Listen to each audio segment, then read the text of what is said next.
So you had a dog kidnapped? You posted them. You reposted them. You remember? Right, And I really appreciate that from my heart. I want to tell you thank you for doing that. A dog kidnapping was just too much for me to bear.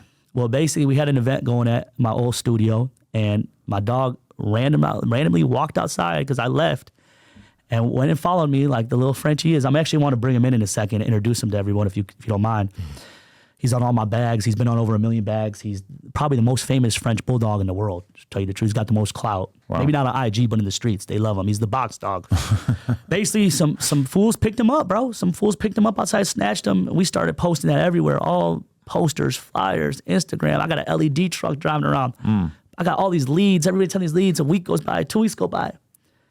Having big people like you post and weed brands that hated me posting. Like people like, yo, I feel you, man. I feel your pain. I couldn't even pursue in my life. I needed to get him back. I'm like, yo, I need to get him back. I'm going to do whatever it takes to get him back. Put it at 10 bands. I upped it to 20 bands. Boom. Some guy calls us, some Paisa old school dude calls us. He's like, hey, I think I found your dog. And then boom, he sends a video. I'm like, oh, I was like, that's Cheeto. That's Cheeto. We got to get him back. They're like, yo, okay, cool. Yeah, come through. And I had my biker homies at the time. My biker homies are like, yo, we're just going to snatch him back for you. Shout out to my commerce boys. I ain't got to say no more, bro. They're in like a biker gang. I can't even say nothing more, bro. They go get pissed at me, bro. Biker gangs are scary as fuck. Yeah, I can't even say anymore. But shout out all my homies, you know what I mean, riding. I'm trying to get more into that world. Yeah. I want to talk to more bikers. So basically all my biker homies are like, no, we're going to snatch him back for you. Call this dude up. Bro comes up here. Bro's a cholo all tatted up. He's like, yo, this your dog. I was like, I thought your uncle had the dog. Nah, he's like, nah, here's the dog, man. I'm like, well, here's 10 bands. Boom. I gave him the 10 racks. I didn't give him 20, no, I gave him 10. And there was a little girl with him. The little girl was like, Cheeto, no. I'm like, this is my dog. Some like 5-6-year-old girl, I'm like, this is my dog. Like, no, it's not. She's like, no. Like this little girl fell in love with my dog. So it kind of felt bad even taking away from her, but I'm like, this is my dog, you know? And that was it. And so was fortunate to get the dog back, and I still got him, and I'll bring him in before the interview's over. Yeah, wow, that's great. Yeah, have that dog make his way over here. So you were actually filming or doing some kind of collab with Draco the day he passed? No, basically we had it set up for like a whole year, like right when he got out. The second day Draco got out, they had a little party at my studio and shit. Everybody came, everybody was shooting dice and shit. It was a whole. Oh, here we got Cheeto here too. You can just let him off his Q. You can just let him off his Cheeto, right now. Come say hi before we get into some sort of dark conversation. Yeah, here. yeah. Wow. Cheeto's definitely a legend, bro. How do you pick him up? Yeah, I got him. On your side now. Holy shit, that was fast. Wow. So this is the box dog right here, bro. OG Cheeto, right here. Huh? 8 years OG. Yeah, you see him? Good vibes, nothing but good vibes. That's a GB right there. Yeah. That's a good boy. Good boy. He said GD. Yeah. My Chi-Town fam. No. The GBs in the No. What's up, buddy? You want to sit there? You can't sit there if you're going to be acting all crazy. He's not neutered? No, he's still got them. Yeah, you got a big ball sack sticking out the back. Yeah. So, yeah, I was telling you, we got Cheeto back, and that was definitely a power move. And then the Draco thing. So basically, we had to collab, put it all together with Stink Team and Draco, and he was at my warehouse the day before it happened, and he was at an event like a week before, like Rolling Loud, or he was in San Bernardino a week before that. So they invited me to go to that event when the altercation happened. And I didn't really want to be outside like that. It was cold and it was just too much. And I didn't want to like have to bring a cameraman, security, a driver. It was just like too much logistics for me at the time. Yeah. And I was like thinking in my head, I'm like, damn, like he's been on the internet, you know, going at it with people. Like, could something happen to him there? Like it went through my head that morning. I'm not gonna lie. I hate putting it out there like this. It was going through my head. I'm like, could something happen to Draco? I'm like, nah, they got security, the venue's legit. And then boom, it happened. And then that was it. And then me and Ralphie linked up. We put the collab out. People loved the bags. People loved us collabing. People loved the events. We did the skate competition. We did the Skid Row donation drive. I've done 10 Skid Row smokeouts. That's our nonprofit give back. And we help out, man. We give back. So you give back to the homeless by getting them high?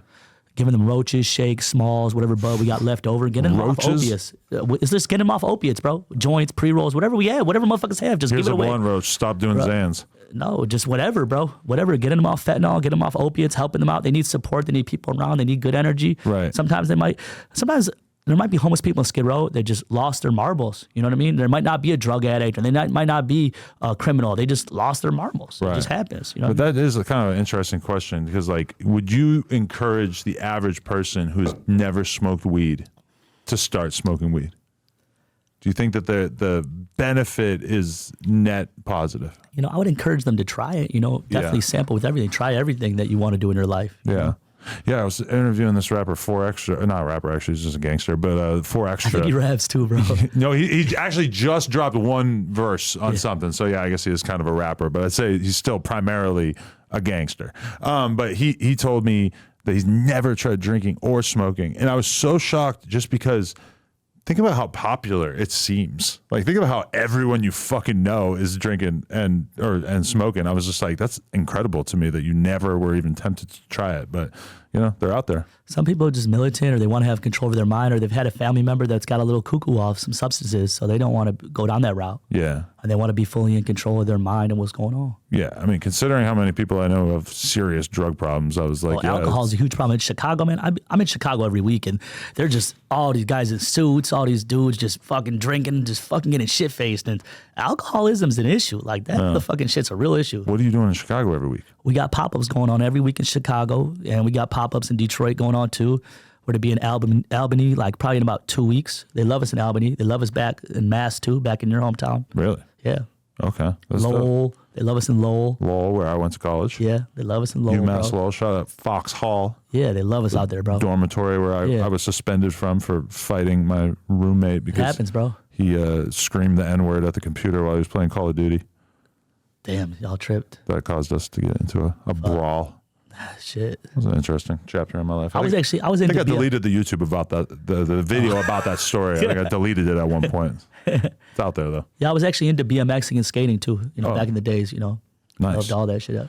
Yeah, definitely. I miss it. Sitting here on my ass all day, fucking kind of miss being on my bike, cruising around the city. Yeah, it's the vibe. You should put a little ramp contest or a rail contest in like the waterway that you did that one day. Remember, I wanted to jump on that with you. Yeah, we can do that again, bro. Yeah. I'll put some bread up, a couple bands for a competition, and some pounds. Throw a couple pounds in and shit. That was sick because we thought they were going to install all these rails and that they were going to just like get left there by the city or whatever, and that people would be able to keep going back there and riding, and the fucking city ripped it all out the next day. Yeah, they knew it was a spot. They're like, oh, this is too popping. If we knew that was going to happen, we would have took it out the fucking ground so we could like install it in some other place or whatever. Yeah, but that is what I want to do. It's just fucking, it's tough putting that together. Oh yeah, man. Have people welding shit into the ground at 6 a.m. and shit.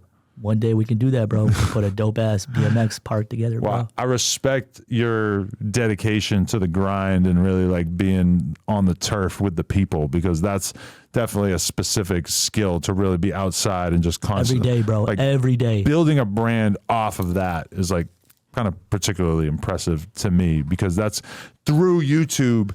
I don't really have to do that as much, although I definitely, like with the store and stuff, I was definitely touching the people a lot. But with YouTube and social media, you kind of feel like you can just make shit and then hundreds of thousands, millions of people will see it, and then that's it. Your job is done. But I like when I see people like you and Dub, et cetera, who are kind of like really out there making sure that they are engaging, bro. Yeah. Engaging and being real with the people, being true with the people and true to the streets.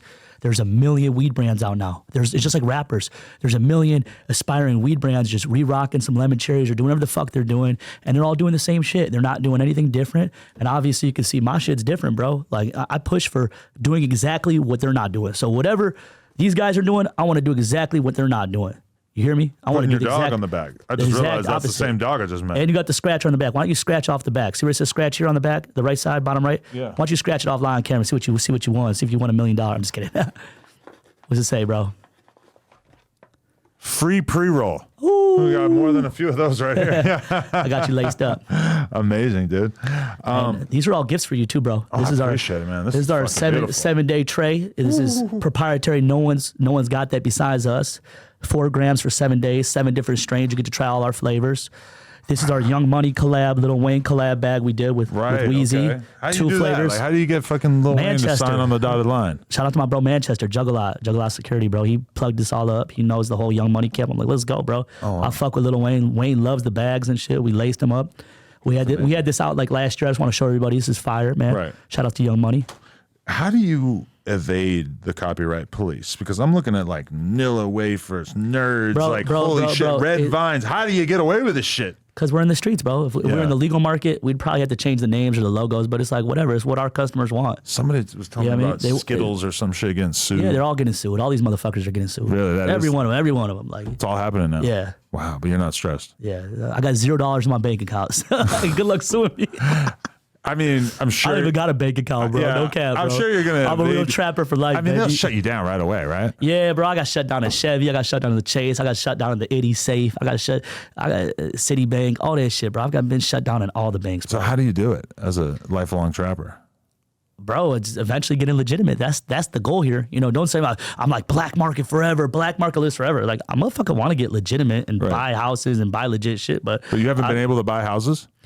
Bro, in LA, it's tough to get a crib, bro. It's tough. You know what I mean? Because you got to really be able to prove where that income came from? Not just that, bro. It's just a whole, just as far as taxes, obviously, the right property. Properties are expensive, bro. Oh, I would not buy a house right now. I would fucking, for sure, if I was... Not to get into your personal information, did you buy your house? Yeah, but Congrats, we did it 5 years ago when the interest rates were super low. And I was looking at this fucking calculator showing me what my mortgage would be if I bought it, if I got the interest rates that they're doing have to now. Start shipping packs. It would be unmanageable. I would have had to we could have done it, but it would have been fucked.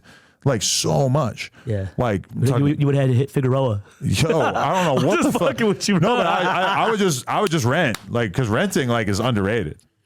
Oh yeah. Rent a spot. The fucking landlord has to fix all the shit. Bro, all the kids got their priorities fucked up out here, but the renting's the way to go in some senses, but obviously you want to have ownership, bro. And you know what the problem is that 99% of people are YOLO. They don't give a fuck out here. So this whole 35 and under demographic, we're all renting in SoCal and LA County. We're all in fucked situations. We can't get out of these renter situations. So where are you keeping the bread at? I'm keeping the bread at Sunset and Highland, right there at Crazy Girls. That's where all my bread's at. So everybody want to pass on the Cali. I'm just fucking. I'm not trying to put the energy. Pass on a 50 ball.